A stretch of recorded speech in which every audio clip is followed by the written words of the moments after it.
Hello, good morning boys and girls. My name is Elias Stephen Joshua.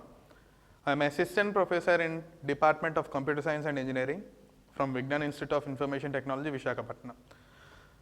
So today we are going to discuss about a Python programming. So the Python programming is for VR 17 third year students. So this is my lecture number 1. So these are the course content from a unit number 1. The unit number 1 I have divided into 3 modules. Coming to the module number 1, in the module number 1 I will talk about a history of a Python and a need of a Python programming. And coming to the module number 2, that is Python basics, I will talk about the applications of a basic Python programming. And next one I will talk about the using the REPL shell. So coming to the REPL shell, if you want to know what is a REPL shell is,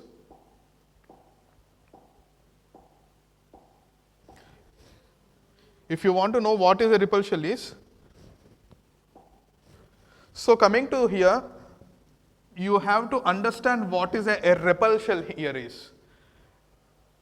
Coming to the Python execution, Python can be executed in three different platforms. In that, the first one is a interactive shell, that we are calling it as a Python idle. Second one, using command prompt, I can execute my Python programs. And coming to the next one, third one, that is by using a various IDEs, which is nothing but a integrated development environments. By using these three, I can happily execute my Python programs.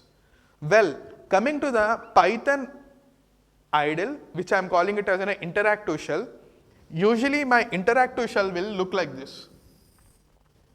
For example, assume that this is my Python shell. An interactive shell will start with a 3 greater than symbols, followed by, here I will start writing my Python programs. Here I will start writing my Python programs. So first of all, you have to know what is a REPL is. So observe R, E, P and L. So here R stands for REPL. Here R stands for read. R stands for read, and E stands for evaluate. E stands for evaluate. E stands for evaluate, and P stands for print. P stands for print, and next one, T stands for loop. This is a REPL. So REPL is not a online editor, but it is one of the feature in Python programming. Make sure you remember this point. And coming to the next one, we will talk about what are the variables, assignment operators, and next one we will study about keywords which are there in a Python, and next one we will study how to read an input from a keyboard, how to display an output in your screen, that is an input and output functions that we will see. And next one, last one is we will see how a indentation works in a Python. Coming to the module number 3, in the module number 3 we will talk about what are the various operators in a Python programming. Python is a very simple language, simple programming language. Coming to the Python, whatever the operators we have seen in a C language, C++ programming, Java programming, all those operators are available here in Python as well. We can happily work with those operators without worrying too much about anything. So these are the various modules these are the 3 modules in a Python programming. In the lecture number 1, we will concentrate about a module number 1, that is an introduction. In the coming series of lectures, I'll talk about a module number 2 and module number 3 in detail. So coming to the next important thing, learning contents. Today I'm going to talk about what is a Python programming language is. Next one, we will study about a Python history. And next one, we will talk about a why Python. And next one, we will talk about a possibilities of a Python. So these are my lecture contents for today's lecture. And next one is, we will talk about a lecture objective. What is my lecture objective?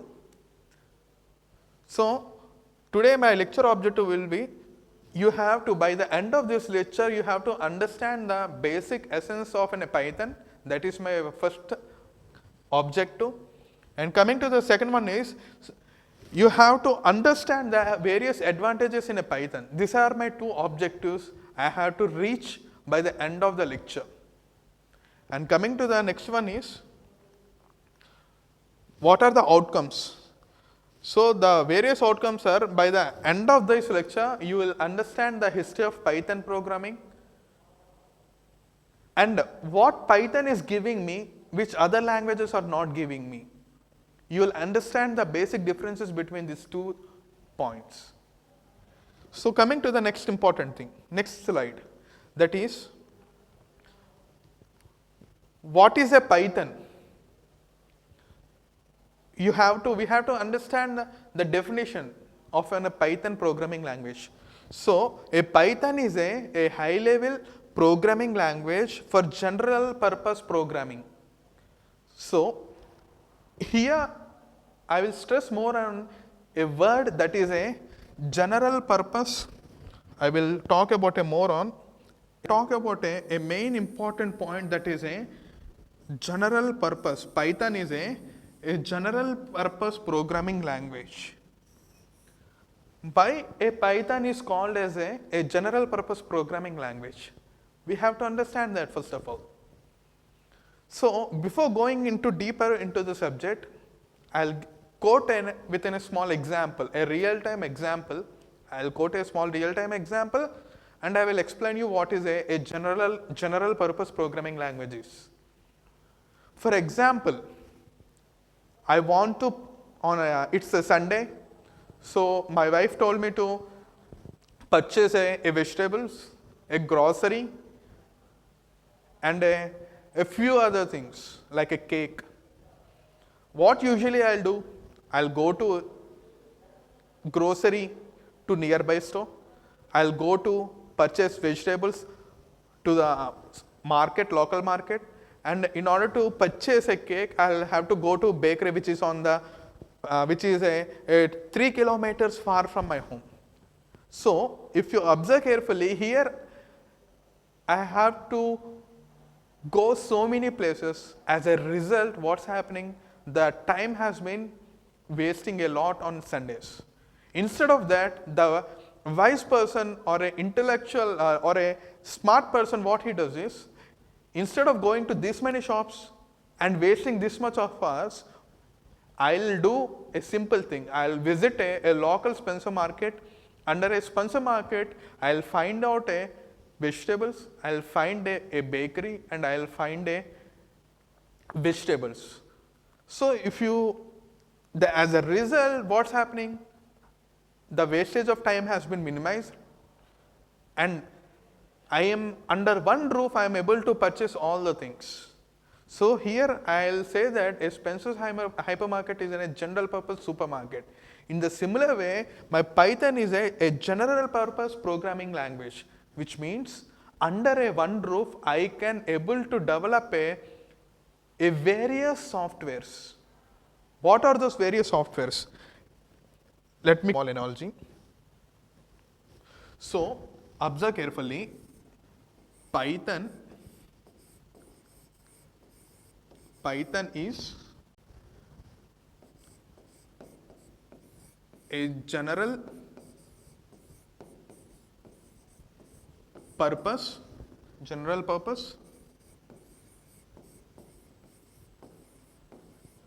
programming language.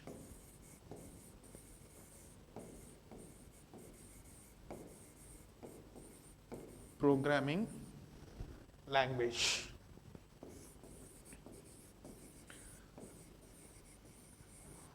So, as a result, remember the previous example I have quoted. As a result, what I can do, I am able to develop a web applications,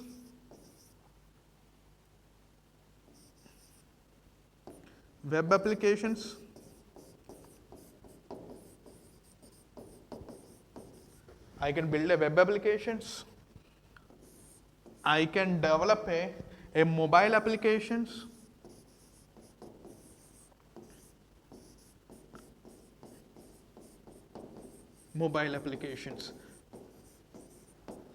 like that I can develop a variety kind of a softwares. So that is why my Python is known as a general purpose programming language. By using a Python, even I can develop a drivers as well. That's the beauty of a Python. I hope you got what is a general purpose programming language is. So coming to the very important next point is, my Python is the author of a Python is a Guido van Rossum. He's a Dutch author, Dutch programmer. Remember his name.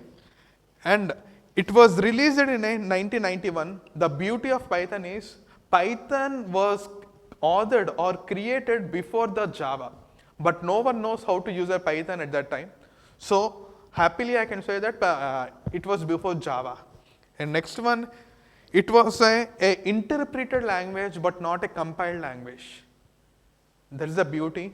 And next one is, it is an open source. That means anyone can use the software without any hurdles, without any problems, because the source code and bytecode of a Python interpreter are available in www.python.org. Remember these points. And coming to the next one, we will look at the Python history in detail. So coming to the Python history, the principal author of a Python is a Guido van Rossum. I have already explained you in my previous slide. And second one, he is the author. And coming to the next one, he was studied in University of Amsterdam. He done MA in computer science. And next one, he worked in a Google from 2005 to 2012. And after that, he shifted to Dropbox, and there he worked till 2019. So this is his entire introduction about a Python, a Python author, that is a Guido van Rossum. So what motivated him? Why Python is just a hobby language for him. So what happened is, during the Christmas time, when he was on vacation, he was all alone left in his home. Because he was all alone, he wanted to work with a programming language, and that inculcated the idea to create a new programming language. And he wanted to create a scripting and interpreted language, which that small hobby has made him to create a beautiful language that today we are calling it as a Python. Hope this, through this phase you will get motivated. And coming to the next one, what is an interpreted languages? You have to know what is an interpreted languages. So coming to the interpreted language, if you observe carefully, for example, a C and C++, I have to compile my program. What happens after compilation? A machine for my C programming and a C++ program, a machine dependent code will be generated, and that machine dependent code will work on that system only. As a result, C and C++ has failed when internet came into existence. So in 1991, people need a new programming language, and Java came into existence in 90s. As a result, Java supporting a wide range of applications and internet applications. Because of that, Java became so popular. So what's the working in Java? What's happening? Even Java is a compiled and a interpreted language. If you observe carefully here in this diagram, whenever I write a code in Java, first of all, that code will be compiled. So if you observe carefully, in order to compile my Java program, what I have to do, let me explain you with on a clearly on board. For example, if I want to compile my Java program, what I'll do? So first of all, I'll write like this: Java C, Java compiler, and the name of my program, hello world dot java. This is the line I have to give in my command prompt. I am saying, hey compiler, Java compiler, compile my hello world Java program. If there are no errors, if it was successful, then the compiled code will be given to your JVM, Java Virtual Machine, and now my Java Virtual Machine will convert that code into a machine dependent code. So for that, next what I will do, Java hello world. So this is coming to this diagram. I have code, I have compiled it, a bytecode will be generated, and I'll give that bytecode to a Java virtual machine, and that the JVM will create a machine dependent code for that system. And coming to the Python, a Python is since it is an interpreted language, here my interpreter will come into picture, and this will convert my code into a machine dependent form. So what is an interpreter? So before C, C++ and Java, first of all I have to write my entire program. After writing the entire program only, I can able to compile my program. After compilation is successful, then my interpreter will come into picture. For example, in between, if I abruptly stop my C program and if I compile it, then the compiler will give me an errors. That means in between I cannot check each and every line of my C program instruction. Why? Because it is a functional oriented programming, which is in a compiled language. In between, for example, int a comma b, I have declared a variable. I cannot compile immediately. If I compile it, then it will give me an error. I can only compile when I am done with a complete set of program. But when it comes to a Python programming, I can see the output line by line, instruction after instruction. If you are interested to see the output, happily we can see it. That is why, that is the beauty of a Python programming. Observe carefully, I want to talk one important thing here. The motivation of creating a Python is simple. Guido van Rossum, what he has done is, he had motivated from so many programming languages. That's why the very first point we have to remember here is, the very first point, he has imported the functional orientation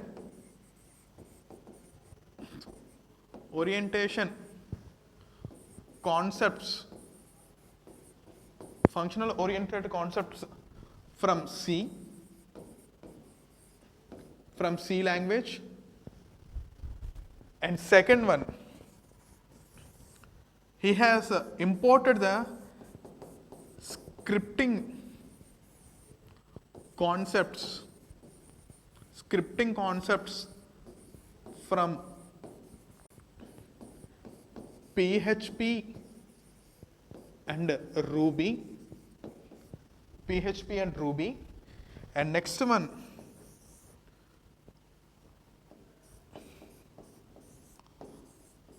modules has imported from Modula 3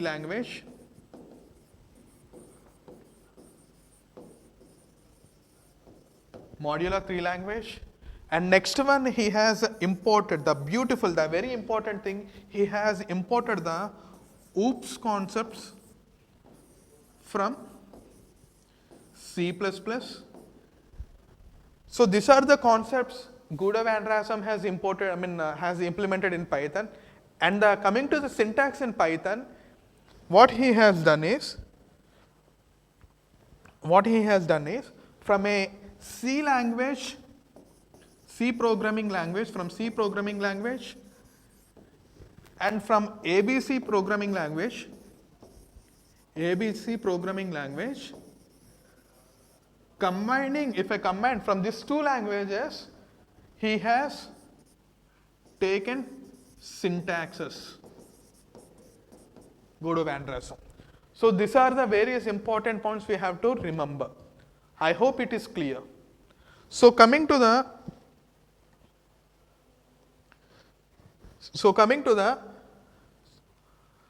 so these are the things. So this is all about interpreted languages. And coming to the next one, Python history. So Python has a two stable versions, 2.x, which was stopped on October 2000, and right now the current stable version of a Python is 3.8.5, and Python 2.x was released in October 2000, and Python 3.x was released around December 2008. So what is the design philosophy of a Python? It is simple. Code should be able to, easy to understand. And coming to the next one, expressive syntax with a fewer lines of code. If you have seen C or C++ or Java, there we will have to work within a lots of lines of a code. For example, if a non-technical guy wants to learn a programming language, looking at the syntaxes and lines of a C and C++ and Java, he never loves to do coding.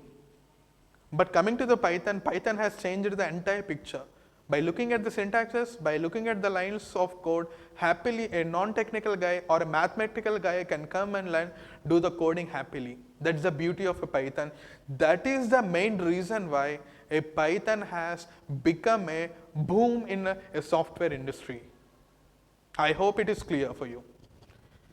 And now next, coming to why it was named a Python. Why not it was named with some other a catchy name? And it was simple, and I have taken this line from Guido van Rossum himself. What he said is, I need a short and simple and unique and a slightly mysterious name, so I decided to name that as a Python. But there is one more other important reason why he named it as a Python. While developing a Python programming on a BBC channel in 1991, I think, there was a popular comedy show that is a Monty Python Circus. During developing, he has inspired from that comedy show. That's why, as a tribute, and the name also unique, that's why from that circus comedy show, he picked up the Python word and he named this language as a Python. That's why he named it as a Python. And coming to the next one, why Python? I already told you, easy to learn. And next one, simple syntax. No need to know the deeper understandings of a curly braces, when to open a brace, when to close a brace. No need to learn like an C or CPP. And next one, write less, do more. I'll directly import what are the things I want. And next one, code readability. I can happily read and understand code since Python is a high-level programming language. And next one, versatile and flexible. Compared with other programming language, this has got a lots of features that we will understand slowly on my coming lectures. So what are the various possibilities? Sir, tell me, what are the various avenues? I have learned completely Python. I have learned everything in my Python. Now tell me, what are the various possibilities where I can make my career? If you ask me this question, then my straight answer would be, first one, in the machine learning industry, you can make your career. And coming to the next one, that is in computer vision is one of the possibility there you can make your career. And coming to the next one, that is in the web development. For example, Python supports a web development, so there you can make your career. And coming to the next one, that is in game developments, I can, by using a Python libraries, I can happily develop a game. And next one is in web scraping.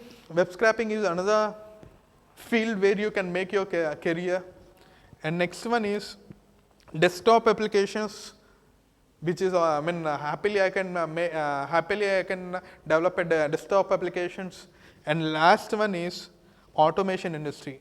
For example, if you want to automate Internet of Things, which is a big boon, there you can make our career. So these are the various possibilities and the various advantages of learning a Python programming. So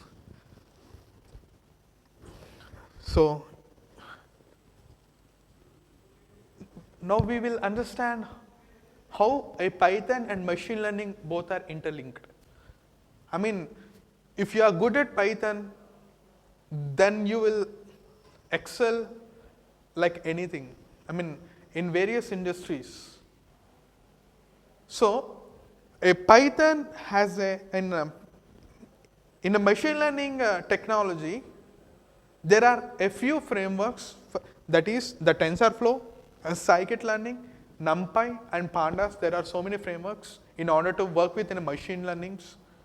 All these frameworks, if you have worked with in a machine learning, I mean in your next academic year you will learn about machine learning. If you have, while working, then you will understand how a Python has made our work so easy. So these are the various use cases of a machine learning. So by using a machine learning, I can able to create a chatbots, speech recognition. I can able to predict a disease, whether the person is suffering from a cancer or not, whether the tumor is a benign or malignant, that I can happily predict using a machine learning. And in turn, these machine learning frameworks are being implemented in Python. Remember that point. Python, what are the frameworks which are there in right now in market? All those, what are the frameworks? All those frameworks were developed in a Python. Remember that's fine. Remember that one. So I can happily work in a machine learning industries. For example, the popular machine learning company industry right now is a Apple, a Microsoft are working on. Microsoft is doing R&D on it. Apple is doing R&D on it. Google is doing R&D on it. So learning a Python is an advantage for those who want to make their career in machine learning field.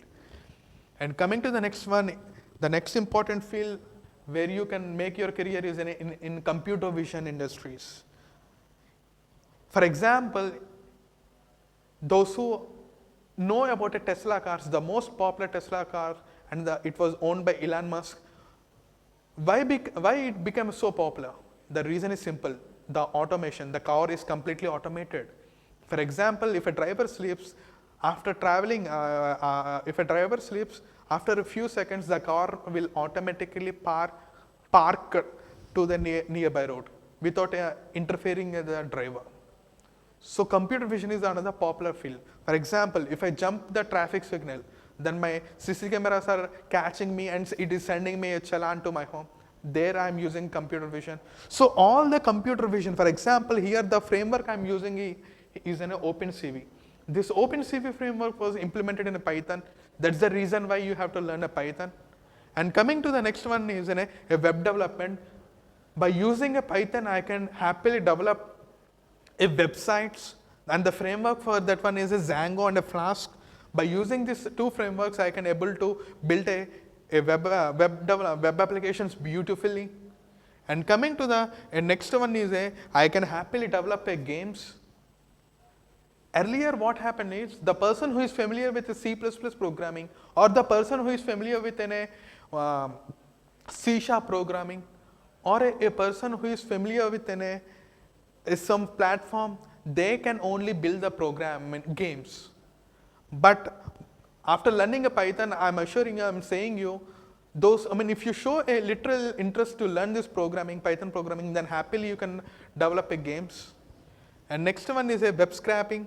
Web scraping is another beautiful thing in computer science. By using a web scraping, I can able to pull all the data which is there inside, on the database happily.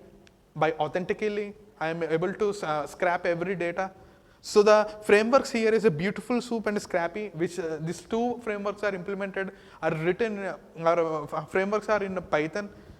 And next one is desktop applications. I can happily build a desktop applications as well using a Tkinter and Python Qt.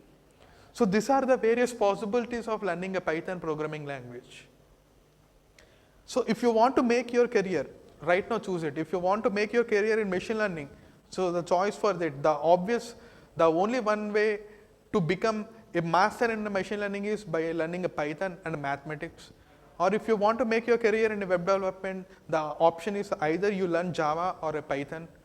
Or if you want to make your career in a gaming industries, then the option for that is either a Python or a C++ or learning a game development or Unity. But my personal choice for you is learning a Python right now is the best thing. So coming to the next one is the browser automation. Browser automation, I can happily automate my browser using a Python. So these are the various possibilities.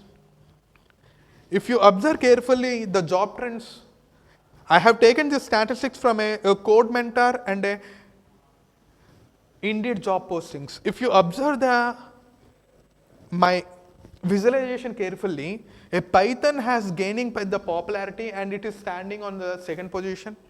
And if you seen this statistics, this visualization, you can understand that the persons who are learning a Python are increasing day by day, and the job postings for Python are increasing more. That means I'm saying the quality of jobs are more for the persons who learn Python programming. Remember, the quality of package is also one of the reasons why people are moving from Java or JavaScript to Python. And the very next thing is, if you observe the popularity index of various programming languages, observe my diagram carefully. Here, the popularity for a Python programming are more compared with Java, C programming languages. Within a few years, mark my words, the Python will be the first, will be on the top of the table. That I can say. So coming to the next important thing, what is the need of a Python programming? First one is readable and maintainable code. I can happily read my code. If I want to do any modifications, with easily I can maintain my code or modify my code. That is why more people are showing interest to learn a Python programming. And next one is multiple programming paradigms. I have already told you, Python is having a functional oriented concepts, object oriented concepts, scripting language concepts, modular concepts, and it is in all the programming paradigms are there in a Python. So that is the beauty of a Python. And next one is compatible with major platforms and any systems. That means I can run my Python program on any platforms irrespective of operating system I am using. I can I can make my program to run on a Windows operating system. I can make my program to run on a Mac OS. I can able to run my Python code on a Android systems. That's why I can happily learn a Python. This is one of the major advantage of using learning a Python. And next one is robust standard libraries. In my previous slides, for machine learning there is a TensorFlow. For web development there is a Tkinter. For desktop application, there is a Tkinter. Like that, for game development, there is a library. So I'm having a various library. By importing those library, I can happily build my applications with an ease. No need of building a program from scratch. And next one is many open source frameworks and tools readily available. I no need to take any money from my pocket. I can happily go to internet or Google it, and I can happily go to it and I can download it and I can work on it. No need to pay anything. All the tools are available. And next one, simplify complex software development. For example, if a non-technical guy, if for example, if a CSC guy wants to work within a mathematics problems on a machine learning environment, in order to write a code for a mathematic problem, instead of choosing a C++ or Java, if I choose in Python, I can happily make the things work with easily. No need to worry about how to develop a code from scratch, because readily available libraries are there. I'll import those libraries and I will do changes. That's it. No need to worry about everything. And next one is adopt test driven development. This is one of the major beauty of a Python programming. That means while developing a Python program, simultaneously I can do testing. Well, coming to the Java programming environment, after development is done, then I have to take this entire project into testing phase. There I have to give it. But coming to here, because of a adopt test driven development, once simultaneously while developing, I can test everything. So these are the various needs of learning a Python. So if you observe the trend from a Stack Overflow website, the line with a red mark are exponentially increasing, which means the people who are using a Python are drastically increasing, and the people who are using a JavaScript and Java are decreasing modest. These are the assignment questions, students. I want you to note down these assignment questions. First of all, explain in various possibilities of Python. The second question is why we need Python. Note it down. And coming to the second one, this is your quiz. Make sure you note down this quiz. And in my next lecture, I'll explain you the answer. And this is my second quiz. So I want to summarize my today's lecture number 1. So the starting, I have told you what is a Python is, and second one, I have told you who is the author of a Python, how a Python name has been got, what motivated Guido van Rossum to create a Python, that I have told you. So, and next one, what are the various possibilities of learning a Python, that I have explained you. And next one, how a Python programming has increased, taking advantages over other programming languages, that I have explained you. Hope this, by this lecture 1, you are in a position to choose why Python should be your priority. So these are the various resources. I want all of you to note it down. These are the very important resources. Note it down, or I will share with you, or I will share this important links with you on my next lecture. So that's all for this. Thank you.